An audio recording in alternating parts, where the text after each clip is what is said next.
स्वीकृति के संबंध में आप सबका सहयोग अपेक्षित है। मैं अब एक एक करके आपके विचार जरूर जानना चाहेंगे। मुख्य अतिथि महोदय का आशीर्वचन हमें प्राप्त हो पाए उसके पहले ही आप लोग अगर आपके मन में कोई दुविधा कोई शंका हो तो आप क्रिया बताएं और उसको हम एक एक करके अपना जो है इसमें आपका जो भी सुझाव होगा उसको प्रोसीडिंग में सम्मिलित करेंगे। सबसे पहले श्री राम को धन्यवाद देता हूँ। जो ये विस्तारीकरण योजना इन्होंने की है, ये डीसीएम श्री राम का विस्तार नहीं, ये हम किसानों की आमदनी का विस्तार हो रहा है। और हमें उम्मीद है, ये हम लोग 97 में छोटे थे, पढ़ा करते थे, तो उस समय क्षेत्र में तमाम स्थितियाँ थी, धान और गन्ना और धान और गेहूँ बोते थे हम लोग, तो बहुत ज़्यादा आमदनी नहीं थी, उसका मार्केट में वैल्यू भी नहीं मिलती थी हम लोगों को। जब से फैक्ट्री आई है तब से किसी किसान को बताने की ज़रूरत नहीं है कि उसको क्या लाभ मिलेगा।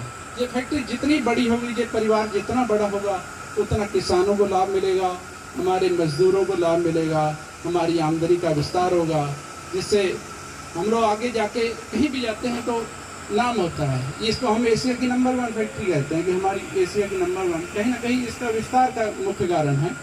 तो कहीं ना कहीं हम लोग को बताने की जीएम साहब को बताने की हम लोग खुद जानते हैं कि अगर यही मई जून तक भी चलती है, ये मदर फैक्ट्री है, इसको मदर फैक्ट्री का दर्जा दिया गया है, तो ये जून तक भी हम लोग गन्ना सप्लाई किया है। तो हम लोग के काफ़ी दिनों से मांग थी कि ये इसकी क्षमता बढ़ाई जाए। हम लोग अक्टूबर प्लांट गन्ना लगाते थे, ज़्यादा पैदावार करते थे। मेरे जिला गन्ना कृषि अधिकारी जी हैं, मेरी इनसे कई बार मैं इनसे नाराज़ भी हो जाता था कि मेरी पर्ची नहीं जारी हुई, मेरी ये नहीं हुआ। तो कहीं ना कहीं ये विस्तारीकरण का लाभ सभी किसानों और मजदूर भाइयों को, क्षेत्रवासियों को भरपूर लाभ मिला। मैं धन्यवाद देता हूं कि आगे भी जो भी विस्तार करेगा, हम किसान भाई डट के इस फैक्ट्री के साथ खड़े हैं और खड़े रहेंगे कंधा से कंधा मिलाकर। आप सभी किसान भाइयों का और माननीय सीडीओ साहब का, जिला गन्ना कृषि अधिकारी जी का धन्यवाद करते हैं। बहुत बहुत धन्यवाद। मैं यह आंकड़े देख रहा था, जो 11,000 TCD यानी जो इसका क्रशिंग पैरामीटर है गन्ने का, वो 16,000 कर रहे हैं। तो सीधा सा ये है कि मोर किसान, और ज़्यादा किसान इसमें इन्वॉल्व होंगे, नंबर 1। नंबर 2, जो ऑलरेडी किसान एक स्टेज पे पहुंच गए हैं, वो अपनी और उपज को यहाँ गन्ना भेज सकते हैं।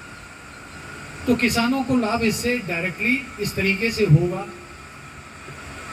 जहाँ तक रोजगार की बात है तो उस पर आपने कहा भी, और एक जनरल सी बात कही, कितना और किस कैटेगरी में यहाँ के रोजगार मिलेगा। तो मैं ये आग्रह करूँगा कंपनी के मैनेजमेंट से, तो आप रोजगार में प्रिफर करिए यहाँ के लोगों को, जो इस जनपद के विशेषकर इस क्षेत्र के हैं, जो योग्य नए युवा हैं, आप उनको मौका दीजिए।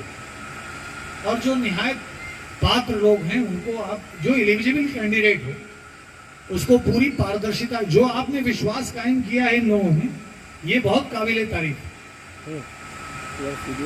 मैं एक बात बताना भूल गया कि जब उन कुछ चीनी मिलों में भुगतान की समस्या थी, तो मैं, आपने अजबापुर का नाम लिया, हरियाणा में लोगों ने कहा हाँ आप अजबापुर से आए, तो यहाँ के मैंने पूछा भाई आप ऐसा क्या कर देते हो कि आपका भी, आपके पास भी किसान जुड़े हुए हैं, ऐसा भी नहीं कि आप बहुत दूर दराज के हो, कौन सा जादू कर देते हो आप। तो इन्होंने ये जवाब दिया कि साहब हम लोग नीट एंड क्लीन हिसाब रखते हैं और उस सत्र का भुगतान उसी सत्र में हो जाए, और हम लोग अपने किसानों से हमेशा संवाद बनाए रखते हैं, हम दूरी नहीं बना के रखते। और तीसरी चीज, आसपास के स्कूलों में जो प्राइमरी स्कूल हैं, ये जनहित के कार्य, उन प्राइमरी स्कूल के कायाकल्प को बदलने में आपने बड़ा पुनीत कार्य किया है, जैसा मुझे बताया गया। सही बात। लेकिन एक चीज तो इनसे पूछा मैंने कि आप कैसे करते हो, ताकि मैं वहां जाके किसानों से बात करूं, क्योंकि वो भी किसान अपने ही हैं, ऐसा नहीं कहीं बाहर से हैं या वो, उन किसान भाइयों की भी पीड़ा थी। तो खैर उसमें काफी हमें एक आपसे सलाह मिली, अच्छी मिली, और हम लोग उसमें आगे बढ़े। एक चीज मैं ये आपसे ये कह रहा हूं, अभी जो मुझे बताया गया आपके आंकड़ों में लिखा है कि 16.153 हेक्टेयर आप ग्रीन बेल्ट के रूप में विकसित करेंगे, जिसमें 2500 पौधे आप पर हेक्टेयर लगाएंगे। तो मैं गुणा भाग कर रहा था, लगभग 50 है, हालांकि 41,000 एग्जैक्ट हुआ, 40,382, लेकिन करेक्ट इसको और बढ़ा दिया जाए तो लगभग 50,000 पौधे ये लगाने होंगे। ये कैसे इंश्योर करेंगे?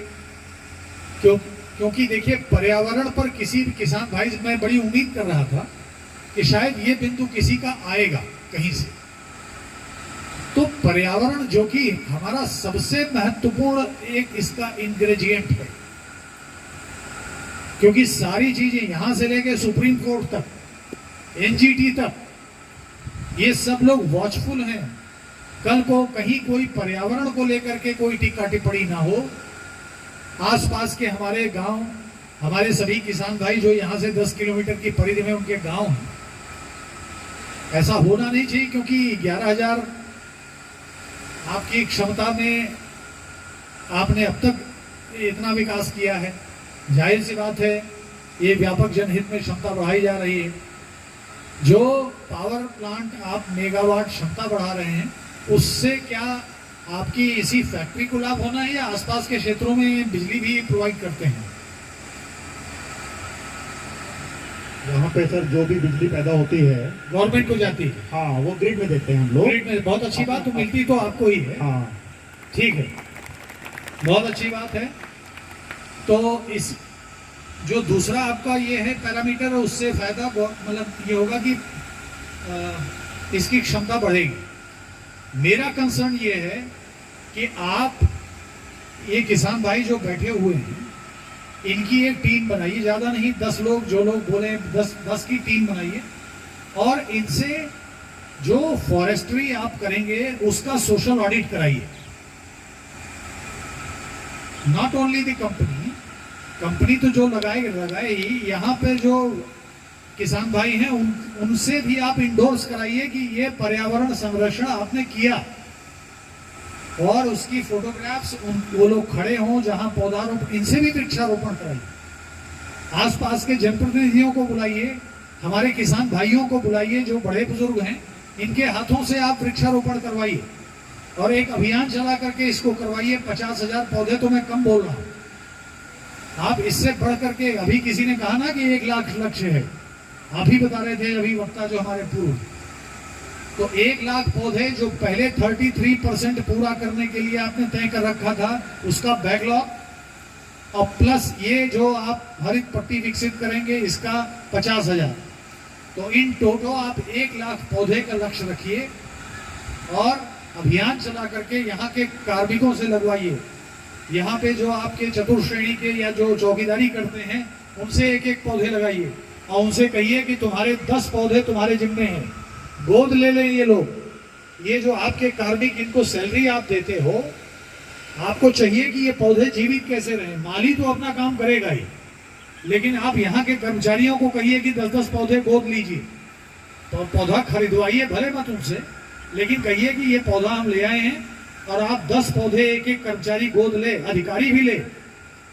और अधिकारी जो गोद ले वो ये ना हो कि पता चला फलाने कर्मचारी को सौंप दिया, क्योंकि कर्मचारी के पास ऑलरेडी 10 हैं। इसी प्रकार हमारे किसान भाई जो अपना गन्ना लेते हैं उनको आप बताइए, उनसे जन सहयोग लीजिए कि आप वृक्षारोपण में सहयोग करें। तो एक social audit of the forestry of the green belt एक आपने करिकुलम में ले आइए, इस मिनट्स में ले आइए। मेरी बहुत बहुत शुभकामनाएं हैं आपको और बधाई भी है इस क्षेत्र की जनता को। ये एक पुनीत कार्य हो रहा है। मैं यहाँ पर जिला गन्नाधिकारी जी बैठे हैं, डीसी बैठे हुए हैं। मैं इन दोनों लोगों से संक्षेप में जानना चाहता हूँ कि कोई तकनीकी बिंदु ऐसा रह गया हो जिसमें इनका सुझाव जरूरी है तो जरूर बताने का कष्ट करें। पहले मैं जिला गन्नाधिकारी से बात करूँ। धन्यवाद सर। आज के इस सोशल ऑडिट विमंचा सिंह, आदरणीय सीडीओ सर, इन्वायरमेंटल डिपार्टमेंट से आए हुए अन्य अधिकारीगण एवं प्यारे किसान भाइयों। सर ये जैसा कि मैं जितने दिनों से हूँ इस जनपद में, तो दिल से ये स्वीकार करता हूँ सर कि इतना अच्छा मैनेजमेंट, चाहे वो पेमेंट की बात हो, चाहे CSR के तहत वेलफेयर की बात हो, किसी भी ग्रुप का नहीं है। पेमेंट में बलरामपुर ग्रुप ही है, ठीक है, अच्छा पेमेंट उनका भी है, लेकिन अदर एक्टिविटीज जो किसानों के हित में बढ़ चढ़ के जितना बढ़िया, जितना बेहतर परफॉर्मेंस अजबापुर चीनी मिल का है सर, नहीं है किसी का। अभी तक जो भी परिचर्चा हुई है, निश्चित रूप से हम लोग ये मानते हैं, ये मान के हम लोग चल रहे हैं, इन सब भी बिंदुओं का अनुपालन सुनिश्चित किया जाएगा। किसानों के हित में सारे कदम उठाए जाएंगे। पेराई क्षमता बढ़ने से निश्चित रूप से सप्लाई टिकट जल्दी जल्दी किसानों को मिलेगा सर, क्योंकि सर गन्ना बाहुल क्षेत्र भी है और पिछले वर्षों में गन्ना ज़्यादा होने की वजह से हर बार डाइवर्जन हम लोग करते थे। समीपवर्ती इसी ग्रुप की चीनी मिल हरियाणा को, लोनी को, रूपापुर को इस तरीके से होता था। वो नौबत नहीं आएगी, उसमें थोड़ी किसानों को भी समस्या होती थी, वो कठिनाई ट्रांसपोर्टेशन को लेकर के रहती थी, दूरी को लेकर के रहती थी। वहाँ के किसान चाहते थे कि नहीं, गेट पे ही हमें गन्ना सप्लाई की सुविधा दे दी जाए। तो इन सारी समस्याओं से निजात मिलेगी और निश्चित रूप से ये सारा फायदा किसानों के हित में जाएगा। पर्यावरण के पॉइंट ऑफ व्यू से जो भी तकनीकी चीज़ें हैं, निश्चित रूप से उसका अनुपालन किया जाना अनिवार्य है। समय की ये मांग भी है, इसकी प्रासंगिकता दिन प्रतिदिन बढ़ती भी जा रही है, हम लोग इस चीज़ को महसूस कर रहे हैं। वाटर रिक्वायरमेंट जो भी है सर, विस्तारीकरण के बाद अभी मैं इसमें देख रहा था, वो भी ये लोग उसी वाटर का इस्तेमाल करते हैं और बार बार इन्वायरमेंटल डिपार्टमेंट से इसकी जांच भी होती है, इनके ETP प्लांट वगैरह की, और वो सारा उपयोग में ही लेते हैं अपने लान में और अदर गार्डनिंग वगैरह में। तो ये अच्छी चीज़ है, इसका ध्यान रखा जाए।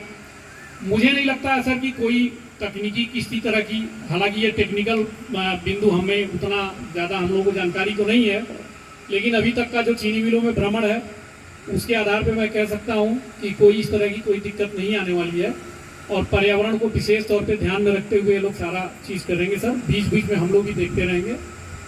इन्हीं शब्दों के साथ वाणी को विराम दूंगा। जय हिंद, जय भारत।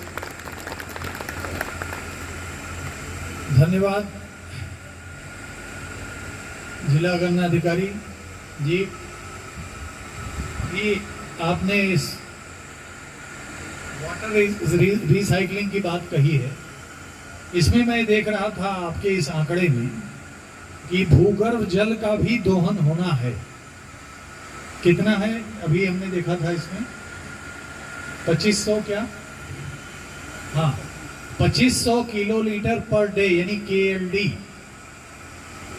इसको भूगर्भ जल से आप जल निकासी करेंगे तो भूगर्भ को कैसे आप रिचार्ज करेंगे, ये एक टेक्नोलॉजी आपको बतानी पड़ेगी। मैं कहूँगा प्रदूषण नियंत्रण बोर्ड के जो यहाँ पर विद्वान वैज्ञानिक लोग भी हैं, इस पर जरूर आप कमेंट करेंगे। और क्यों ना एक मैं ये सलाह दूं, क्या इस परिसर में कोई पॉन्ड है? सर इसमें मैं ब्रीफ करना चाहूँगा। मैं ये जानना चाहता हूँ कि क्या परिसर में कोई पॉन्ड है? सर आप इजाज़त दें तो मैं इसमें ब्रीफ करना चाहूँगा। बताइए।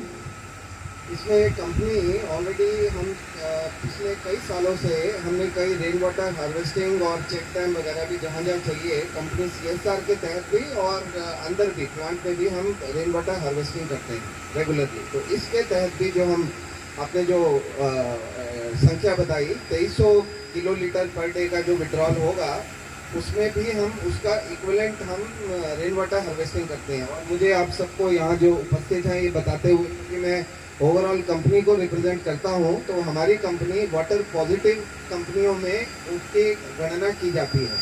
हम लोग एक सस्टेनेबिलिटी रिपोर्ट भी निकालते हैं हर साल, जिसमें ये हमारी आख्या की जाती है और हम 11 टाइम्स जितना पानी हम कंज्यूम करते हैं पूरी कंपनी वाइड वाटर हार्वेस्टिंग जहाँ जहाँ हमारे प्लांट हैं इंक्लूडिंग अजबापुर, हम ये सारी एक्टिविटीज़ वहाँ करते हैं।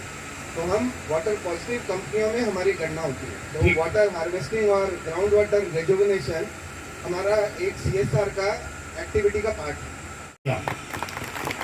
हमारी चारों इकाइयां जो आसपास हमारे 40 किलोमीटर के दूर पे स्थित हैं, सबने मिलकर 1900 करोड़ का भुगतान पिछले 6 महीने के अंदर किया है। ये अपने आप में एक काफी बड़ा अमाउंट है जो एक छोटे से क्षेत्र में इतना जा रहा है और इस क्षेत्र की तरक्की में पूरा योगदान दे रहा है। दूसरा, जब इस फैक्ट्री का विकास होगा, विस्तार होगा, तो आपने इस साल देखा होगा कि आपकी पर्चियां बहुत जल्दी आई। जब इसका विस्तार होगा तो इस पर्ची की रफ्तार, जितने % इसकी कैपेसिटी बढ़ रही है उतनी रफ्तार से आपकी पर्चियां आने लगेंगी। तो आपके जो गन्ने का निस्तारण है वो उतनी तेजी से आपका होगा। ये सबसे बड़ी बात है। और जब इसका विकास होता है तो आप सभी लोग जानते हैं इस क्षेत्र में कि बहुत सारा गन्ना कई किसान भाइयों को किसी न किसी वजह से औने पौने दाम पे उसका निस्तारण करते हैं जो फैक्ट्री में नहीं आ पाता है। जब ये फैक्ट्री का विस्तार होगा तो वो सब गन्ना या उसमें से अधिकतम गन्ना जब इस फैक्ट्री में आएगा तो आपको उसका समुचित पैसा मिलेगा जो बाजार में जहां पे आप दे रहे हैं उससे ज़्यादा हर हालत में होने वाला है। इससे किसानों की आमदनी भी बढ़ेगी और साथ में आसपास के क्षेत्र का जो रोजगार जो हमारे किसान भाई ने बताया उसमें तो विकास होना ही